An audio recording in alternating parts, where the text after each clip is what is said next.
Derek, a brilliant display out there. Hard luck. I know it's hard to do these things right after a game like that, but what a display by Waterford. Yeah, look, but we came up short. That's the bottom line. Moral victories, they don't count really, but very proud of the performance overall, and even to the bitter end we kept trying, but for a lot of stages of the game, like, we had it in our own hands, so I suppose we're going to be gutted that we didn't take the opportunity that was in front of us, but really proud at the same time. You must have been very happy at half-time. You were 4 points up, much the better team. You were taking your chances, and I suppose at that point you thought you were going to drive on.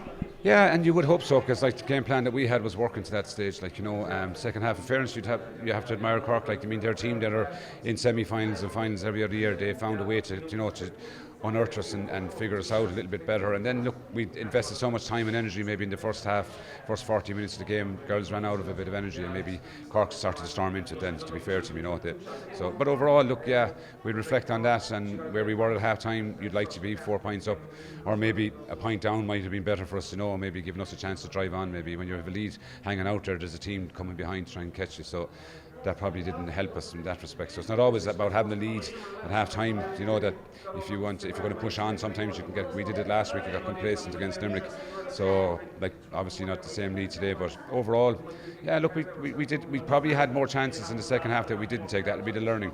There was opportunities there for us that we just didn't capitalise on, and then we made some basic handling errors that Cork went down and got a few scores.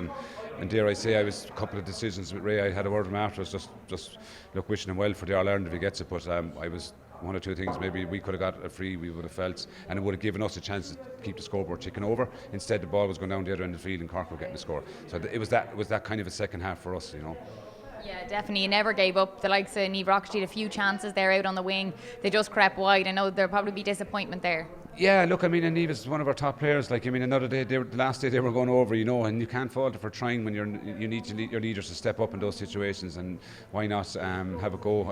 And if they've gone over, you're saying they're inspirational scores, So look, the scoring chances, we had some other ones around it that we just needed to get a free for maybe at times and just settle the thing a bit, but it just didn't happen today in that regard in the second half particularly. But overall, as I said, the underlying team here is just pure pride in terms of the effort of the girls. But as I said, we don't get anything from moral victories. A great occasion as well for Waterford to be out there in Croke Park. A lot of the girls had never been out there playing.